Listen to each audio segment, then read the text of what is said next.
Alex Hormozy said that in the Rocky films, he spends all of the film figuring out what he needs to do, finding the motivation to fight, and then the actual work, the cutscene, is like 2 minutes, and then that's it, he's ready to fight. Whereas in life, you figure out what you need to do, and then it's just years of slogging away, and no one's looking. You put your head up, no one's looking, no one's seeing how hard you're working. Okay, put your head down. Like days, weeks, months, head up, nothing, and it's just this. It's just so far from reality. It's funny because no one wants to see the work. That's the bit people don't like doing, and that's why most people are not successful. I'm definitely right now, I feel like I'm in my Rocky cutscene. I'd love to be able to say to you guys, look at me, I'm in my in this car, I'm in this place, I'm successful now, and here's 5 reasons why. I mean, this is more clear-cut things you can understand, but I can't offer you that. But what I can offer you is my honest update, feedback, experience of being in this cutscene. I have abandoned the notion of a comfy life, and I've made the sacrifices there, and I'm now firmly in it right now. I have no money, but I have a vision. That's it. This is where I'm at right now, and I've been there for 18 months, and I'm more and more as I'm going down that path of just every day there's less money, but you're closer to your vision. And that's all we have right now. We've got to explain to you the context of where I'm at in my journey. We've just finished developing a feature on our product called the Keysnake. The Keysnake is a smart upgrade to your digital piano. The feature we've just finished developing is the Learn Songs feature. So you can now learn a song without needing to read music on the Keysnake. And boys, it's sick. I'm genuinely like, this is going to change the world. But then I'm like, we're making history right here. But then I look up and there's nothing.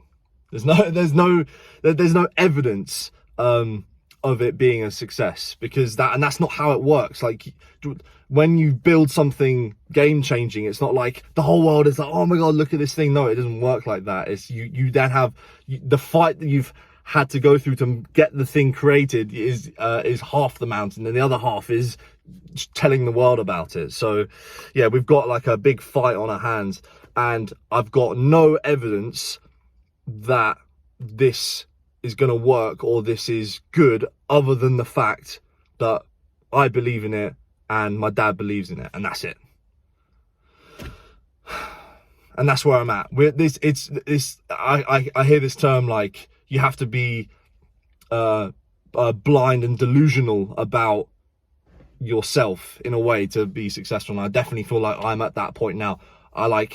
There's no evidence that this thing is good, but I believe that it is, and that's all I have is belief in that, and that's enough to be like, right, okay, I'll sacrifice all my time. I can't go anywhere, I can't do anything, I have no additional money to spend on anything, money that I would have even if I worked like a minimum wage job. Sacrifice all of that, bring everything down to the bare essentials, because I believe that this can work. I believe in myself, and more than I believe in myself, I believe in my dad. I believe in his genius, his innovative abilities, his capability to build things, think of things. I believe in him, and that's why 18 months ago, when I was going through a bit of a crisis, and then I went to Peru and went on my spiritual journey there, and I had this problem of I don't have a purpose, I don't know what to do in my life, and my relationship with my dad is falling apart, I don't know what to do.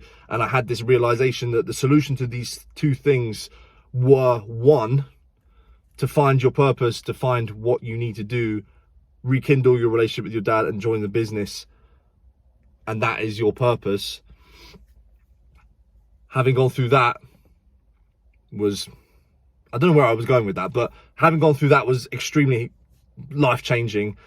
And at the time, I remember being like, gonna need to sacrifice here for my family and for myself. We are not two separate entities. We are one entity here. We share the same last name. We're gonna have the same legacy. So the world is tough enough as it is. Let's come together and let's tackle these problems. Let's fight the same thing together. We all want the same thing. We all want each other's well-being. So why don't we all work together and work towards that? That was my realization.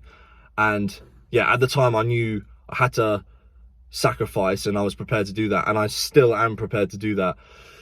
But it comes at a cost. It comes with sacrifice. So I can't, as I said, I can't just do what I want, go where I want, see who I want to do, live my life now, because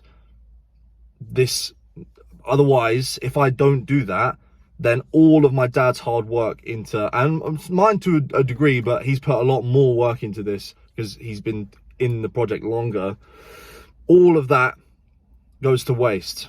If we don't succeed, this is the thing, we don't have a choice. We must succeed. There is no other way. Otherwise, years of his life, his brilliance, all of that is gone. Someone else will, and we believe so much in this, someone else will take the idea, and if we don't do it, someone else will. So I absolutely must make sure that both of us, but particularly him, have our work recognized, and make all of this suffering and time and stuff, that going through challenges, virtually 99.9% of people would be like, that's insane, what are you doing? You can't do that. You can't manufacture a product as an individual with next to no money. It can't be done. My dad went to manufacturers and he was like, can you build this device? And they were like, no, it can't be done. But then he was like, all right, well, I'll just keep going until he did eventually find someone that could do it. Like at so many points along the way, even I've had people say it can't be done. That thing can't teach you to play a song. I've had piano teachers, piano shop owners be like, that thing will never be able to teach you like a teacher can. And we've just built it. So how many times is the world gonna be wrong about us? This is why and for us to prove it wrong. This is why I have belief in us. I believe in what we're doing, and that's all I've got. There's no evidence. I've got nothing other than my own belief in myself and my dad and this product, and the other people, the other fantastic individuals involved that we've got on board. That's it. So yeah, it feels exciting. As you can probably see, I'm excited. I'm like, this is gonna change the world. I do genuinely believe that, but it's also terrifying. It's like, what if I just sacrifice everything and nothing comes out of it? But also at the same time, what if you don't sacrifice everything? And what if you just play it safe and be comfortable, and you like watch your life go by, and you're like, oh, I could have done that, but oh yeah, those other, that other father and son actually ended up creating it and becoming millionaires and escaping the challenges of normal life, and yeah, they did it now. Can I afford that experience? I don't think my soul can. So yeah, this is where I'm at right now. It's like exciting and scary, but maybe this is what life is supposed to be, because maybe we're sold this lie that life is meant to be comfortable and nice, and I think this is what life is supposed to be. It's like, oh my god, I can't believe we're doing this. This is crazy. Am I mad? Let's go full in. I believe in this and hope for the best. So yeah, and to finish up, so as I've said, like, I'm running on like bare fumes. I've sacrificed all everything so that I can just commit myself 100% to this. So I have to drive 2 hours to my chiropractic appointment twice a week to get my back fixed, and there was nowhere to park other than a fairly large space, other than the fact I couldn't fit one tyre in, but I was like, oh, that'll be fine. And I get charged 30 quid. I haven't got 30 quid extra, bro. I'm already spending all my money. Literally everything that I have goes to these appointments so I can not have back pain. And yeah, my man is wants 30 pound for my tyre being out. And yeah, so this is the bullshit I have to deal with at the moment. Like, usually it'd be fine, yeah, 30 quid, whatever, but like now it's a big deal. I don't want to be afraid to say this anymore. Yeah, man's not got that extra 30 pound to be spending on that. So yeah, this is the bullshit that I want to escape. I don't want to deal with this stuff anymore. I want like bigger problems than a 30 pound. Your tyre was slightly out of a parking bay, fine. I want to be dealing with real problems. But anyway, yeah.